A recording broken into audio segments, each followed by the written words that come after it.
Hello student, हम colligative property के base पे न्यूमेरिकल्स देखते हैं। तो calculate the mass of a non volatile solute. एक नॉन वोलेटाइल सॉल्यूट है, उसका मास कैलकुलेट कीजिए। उसका मोलर मास है 40 gram per mole, which should be dissolve in 114 gram of octane. तो ऑक्टेन सॉल्वेंट है, इसमें हमने नॉन वोलेटाइल सॉल्यूट डिजॉल्व किया है to reduce its vapour pressure to 80%।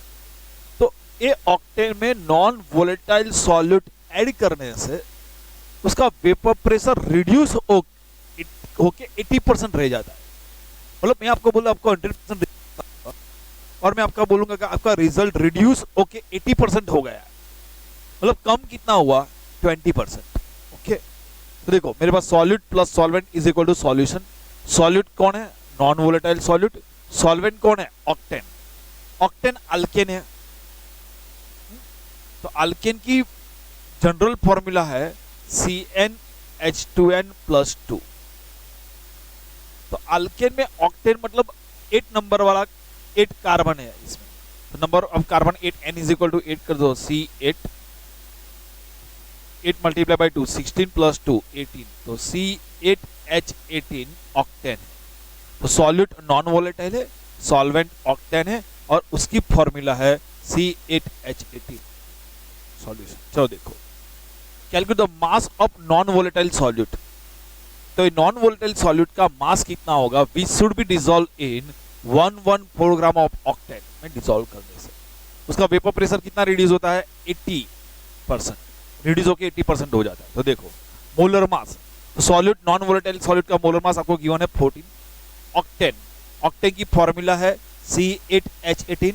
Carbon का एटॉमिक मास है 12, हाइड्रोजन का 1, कैलकुलेशन करेंगे तो 114। Vapour pressure of pure solid P10 है। इसमें हम सॉल्यूट ऐड करके जो सॉल्यूशन बनता है उसका वेपर प्रेशर कितना हो जाएगा? Reduce to 80%। मतलब इनिशियल जो सॉल्वेंट का जो वेपर प्रेशर था ना वो उसका 80% हो जाएगा, मतलब 80% P10 हो जाएगा। तो सॉल्यूशन का वेपर प्रेशर कितना होगा? सॉल्वेंट का वेपर प्रेशर का 80%, तो 80% P10 होगा।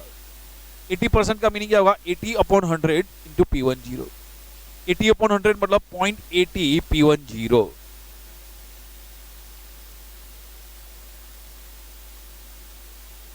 तो P1 is equal to 0.80 P10 हो जाएगा। चलो, तो अब जब को नॉन वोलेटाइल सॉल्यूट ऐड कर जब वेपर प्रेशर होता है तो हमारे पास राउट्स लॉ है, relative lowering vapour pressure equal to mole fraction of solute. Relative lowering of vapour pressure is equal to mole fraction of solute. तो relative lowering vapour pressure is equal to mole fraction of solute, तो mole of solute upon total mole. तो P10 minus P1, P1 कितना है? 0.80 P10 upon P10 is equal to mole of solute. तो mole of solute क्या है? W2/40। Mole of solvent, तो देखो उसका मास है 114, मोलर मास है 114, 114/114 1, मास अपन मोलर मास 1, तो उसका मोल हो गया 1, plus mole of solute W2/40। यहां से P10 कॉमन निकाल दिया। P10 कॉमन निकालने से क्या हो रहा है? 1 minus 0.80 P10/P10 is equal to W2/40। चलो यहां से क्या होगा? 40 से मल्टीप्लाई करो, 40 प्लस W2/40। ये P10 कैंसिल हो जाएगा, तो 1 माइनस 0.20 कितना रहेगा? 0.20। 40 कैंसिल रहेगा, तो W2/40 प्लस W2, उसको यहाँ पे मल्टीप्लीकेशन कर दिया। 0.20 multiply by 40 plus W2 is equal to W2। तो अंदर मल्टीप्लाई कर दिया, 0.20 मल्टीप्लाई 40 मतलब 8 plus 0.20 multiply by W2, 0.20 W2 into W2। तो अब क्या होगा?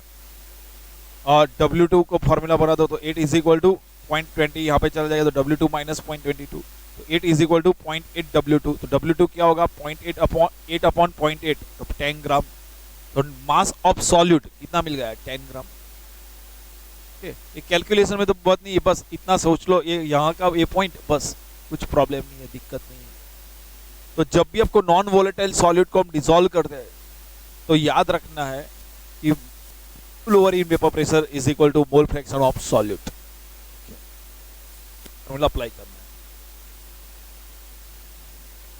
चलो, a solution containing 30 gram of non-volatile solute. So a solution containing 30 gram of non-volatile solute exactly in 90 gram water as a vapor pressure of 2.8 kilopascal at 298 Kelvin. तो देखो, a solution containing 30 gram of non-volatile solute exactly 90 gram water. 90 gram water में as a vapor pressure of 2.8 kilopascal water. यदि हम इसमें further 18 gram water add करेंगे to the solution, तो new vapour pressure हमको मिलेगा 2.9 किलो पास्कल.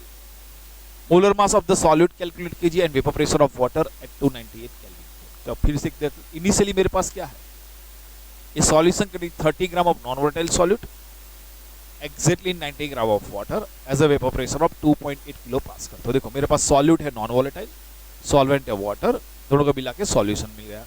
सॉल्यूट कितना है, 30 gram non volatile solute actually 90 gram of water, और vapour pressure of the solution 2.8 kilo pascal. कितना आपको गिवन है. मोलर मास, तो सॉल्यूट का मोलर मास मालूम नहीं, तो सॉल्यूट का मोलर मास मैं क्या बोलता हूं, M2. सॉल्वेंट H2O, तो उसका मोलर मास क्या है, 18 मोल. मोल की फॉर्मूला क्या है, मास अपॉन मोलर मास. तो सॉल्यूट का मास है 30, मोलर मास है M2, तो 30/M2. सॉल्वेंट का मास 90, मोलर मास कितना है 80. 90 माइनस 90 डिवाइडेड बाय 18, तो कितना हो जाएगा 5 मोल.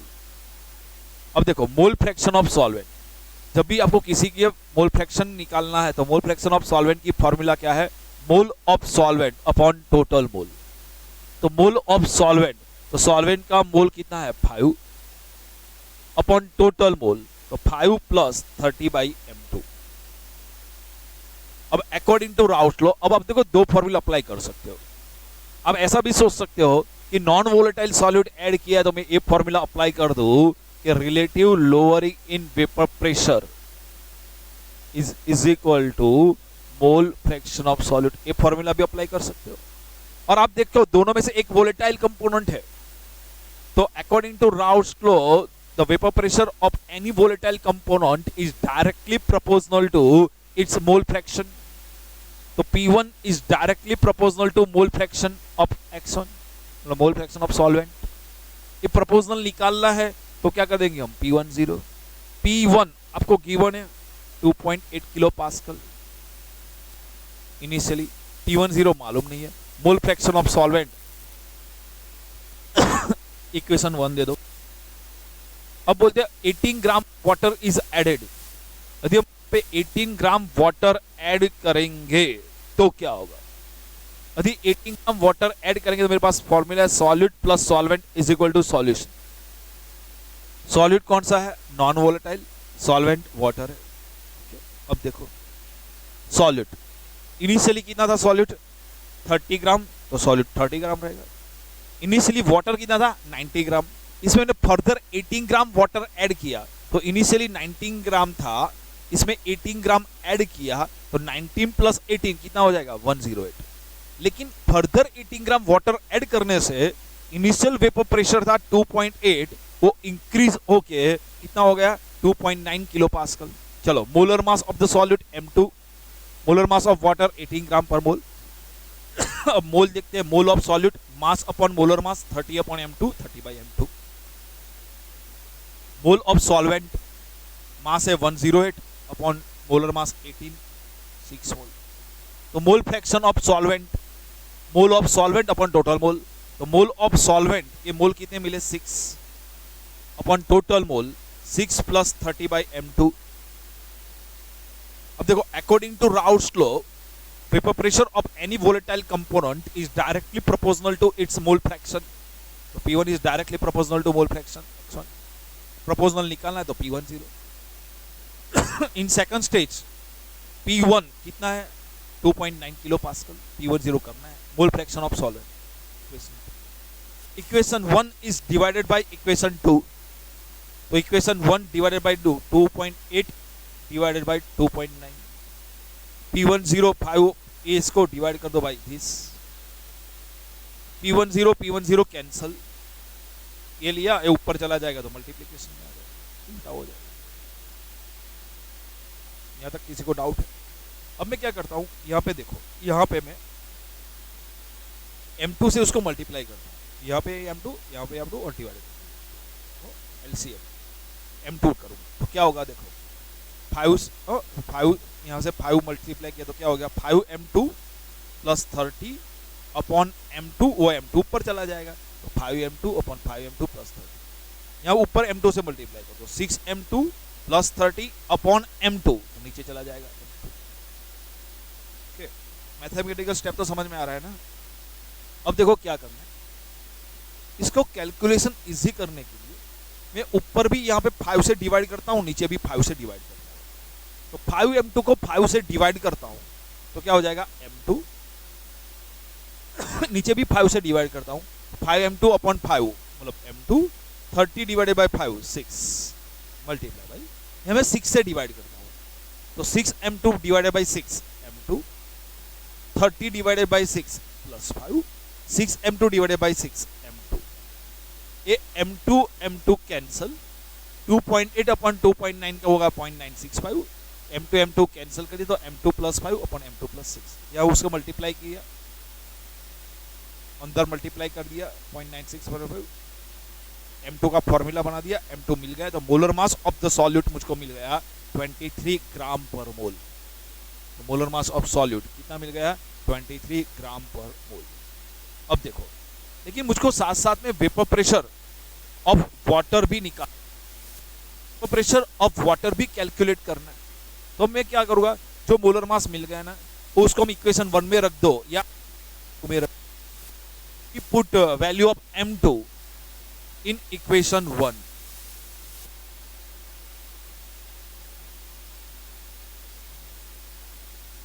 if we put value of M2 in equation 1, तो equation 1 A है 2.8 into P10 5 upon 5 plus 30 M2, M2 की वैल्यू रख दो 23, कैलकुलेशन कर लो आप, P1 मिल जाएगा, तो P10 मिल जाएगा।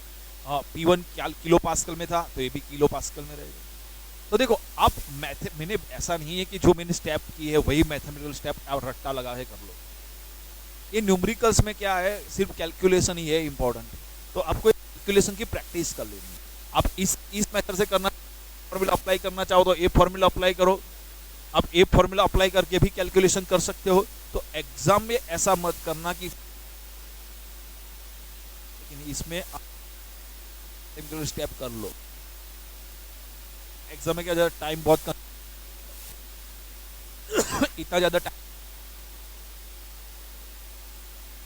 तो आप प्रैक्टिस कर लेना, ये कैलकुलेशन आप अपनी तरह भी कैलकुलेशन कर सकते हो। ऐसा नहीं कि मैंने बताया उस मेथड से ही कैलकुलेशन करो, आप ये मेथड अप्लाई करो, ये मेथड अप्लाई करो, कैलकुलेशन में भी आप दूसरी मेथड भी अप्लाई कर सकते हो। आपको जिस तरह चाहिए कैलकुलेशन कर लो, लेकिन एक बार कैलकुलेशन की प्रैक्टिस कर लो और सही आंसर लेके आ जाओ। Next question, a 5% solution by mass, a 5% solution by mass मतलब 5% W/W of cane sugar in water as a freezing point of 271 kelvin. मतलब देखो एक 5% शुगर, केन शुगर का सॉल्यूशन है, वो केन शुगर का सॉल्यूशन है, वो 271 केल्विन उसका फ्रीजिंग पॉइंट है। Calculate the freezing point of A 5% of glucose in water, तो ग्लूकोज का वाटर में सॉल्यूशन होगा, उसका फ्रीजिंग पॉइंट क्या होगा, freezing point of the pure water is 273.15।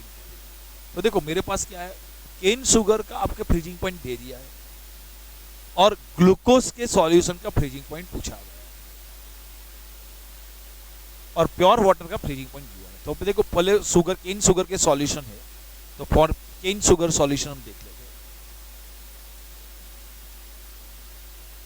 देखो फॉर केन शुगर सॉल्यूशन तुमको 5% W/W केन शुगर है, उसका मीनिंग क्या होगा, 5 gram sugar present in 5% W/W sugar का मीनिंग क्या होगा, 5 gram sugar present in 100 gram solution, 2 gram sugar present in 100 gram of solution. तो solute plus solvent is equal to solution. Solute कौन है, शुगर, सॉल्वेंट कौन है, वाटर। इतनी बात समझ में आ गई। सॉलिड कौन है? शुगर। सॉल्वेंट कौन है? वाटर। अब देखो मास 5% W/W शुगर, मतलब 5 gram sugar present in 100 gram of solution. तो 5 gram sugar present in 100 gram of solution, तो सॉल्वेंट क्या होगा? 100 माइनस 5 कितना होगा? 95 ग्राम। मोलर मास, तो देखो मोलर मास, शुगर क्या है? C2 सुक्रोज है, C12H22O11। तो C12H22O11 का मोलर मास क्या होगा? 342। H2O का मोलर मास कितना है? जब भी मेरे को फ्रीजिंग पॉइंट आ जाए तो मेरे पास एक ही फॉर्मूला है, delta TF is equal to KF into M into I। अब याद रखना KB और KF दोनों की वैल्यू सिर्फ और सिर्फ सॉल्वेंट पे डिपेंड करती है, सॉल्यूट पे डिपेंड नहीं करती। सॉल्यूट चेंज हो जाने के बाद भी KF की वैल्यू चेंज नहीं होती है। तो KF की value does not depends upon the nature of solute, it depends upon the nature of solvent. वो सॉल्वेंट पे डिपेंड करता है, सॉल्यूट पे डिपेंड नहीं करे। तो delta TF is equal to KF into M into I। तो for sugar sucrose van't Hoff factor I कितना होगा? 1। तो delta TF is equal to TF0 minus TF। यहाँ पे अच्छी तरह याद रखें, higher value minus lower value याद रखें। देखो ये 5% sugar of cane sugar in water as freezing point is 273 kelvin. ये जो फ्रीजिंग ये सॉल्यूशन है, इस सॉल्यूशन का फ्रीजिंग पॉइंट आपको गिवन है 271 kelvin. Calculate the freezing point of freezing point of pure water, मतलब freezing point of the solvent is 273.50। Higher value minus lower value याद रखना, TF0 minus TF is equal to KF। Molality, तो molality की formula क्या है? Mass of solute upon molar mass of solute multiply by mass of solvent in gram, तो ऊपर क्या हो जाएगा? 1000। तो TF0, तो TF0 क्या होगा? Freezing point of the solvent. तो आपको TF0 गिवन है, freezing point of the solvent 273.15 minus TF solution का कितना है? 271 is equal to KF। Mass of solute, solute का मास कितना है? 5 gram multiply by 1000। Molar mass of solute, तो शुगर का मोलर मास कितना है? 342। मास ऑफ सॉल्वेंट इन ग्राम, तो मास ऑफ सॉल्वेंट इन ग्राम कितना है? 95। 273.50 माइनस 271 का कैलकुलेशन करके तो होगा 2.15। KF की कैलकुलेशन कर लो KF के लिए, तो आंसर होगा 13.97 केल्विन किलोग्राम मोल इनवर्स। यदि हमने 5% केन शुगर के सॉल्यूशन में वाटर के लिए KF का वैल्यू होता है, ये देखो KF की वैल्यू किसके लिए होगा? वाटर के लिए। अब ग्लूकोज का सॉल्यूशन बनाते हैं तभी सॉल्वेंट कौन है? वाटर है। तो KF की वैल्यू रिमेन सेम रहेगी, फॉर वाटर होता है, सॉल्वेंट के लिए होती है KF की। सॉल्वेंट सेम है तो KF की वैल्यू सेम है, सॉल्यूट चेंज होगा तो कुछ प्रॉब्लम नहीं है, KF की वैल्यू रिमेन सेम, इतना याद रखना। तो फॉर ग्लूकोज सॉल्यूशन देखो हमको क्या करना है? Calculate the freezing point of 5% glucose in water. तो 5% ऑफ ग्लूकोज इन वाटर का मीनिंग क्या होगा? 5 gram glucose present in 100 gram of solution. तो solute plus solvent is equal to solution. Glucose को वाटर में डिसॉल्व किया है, 5% मतलब 5 gram glucose present in 100 gram of solvent. तो ये कितना होगा? 100 माइनस 5 95। मोलर मास, तो ग्लूकोज का मोलर मास कितना होगा? C6H12O6। तो ग्लूकोज का मोलर मास है 180। H2O का मोलर मास है 18। मेरे पास वॉल्यूम में फ्रीजिंग पॉइंट के लिए एक ही फॉर्मूला है, delta TF is equal to KF into M into I। Glucose के लिए आइडियल सॉल्यूशन के लिए I इज इक्वल टू 1। तो मेरी फॉर्मूला क्या होगी? Delta TF is equal to TF0 minus TF KF। Molarity की फॉर्मूला क्या होगी? Mass of solute upon molar mass of solute, mass of solvent in gram, तो ऊपर हो जाएगा 1000। तो TF0, तो सॉल्वेंट के लिए कितना है? प्योर सॉल्वेंट के लिए 273.15 minus TF is equal to KF की वैल्यू यहाँ पे जो ये थी यही यहाँ पे होगी 13.97। मास ऑफ सॉल्यूट कितना होगा? 5 gram multiply by 1000। Molar mass of solute, तो मोलर मास ऑफ सॉल्यूट कितना होगा? 180। मास ऑफ सॉल्वेंट कितना है? 95। तो अब क्या होगा? 273.50 माइनस TF, तो TF की फॉर्मूला बना दो। तो 273.15 minus TF is equal to, ये सारे का कैलकुलेशन करने से आंसर होता है 4.085। तो TF की फॉर्मूला बना दो। TF की फॉर्मूला क्या होगी? 273.15 माइनस 4.085। तो 273.15 माइनस 4.085 का आंसर होता है, टीएफ की वैल्यू होता है 269.069 केल्विन। क्या आ जाएगा 260। तो न्यूमेरिकल्स कर लेना। हाँ, आपको समझ में आ जाने कौन सी, वो अच्छी तरह कैलकुलेशन कर लेना, याद रख तीनों न्यूमेरिकल से कैलकुलेशन के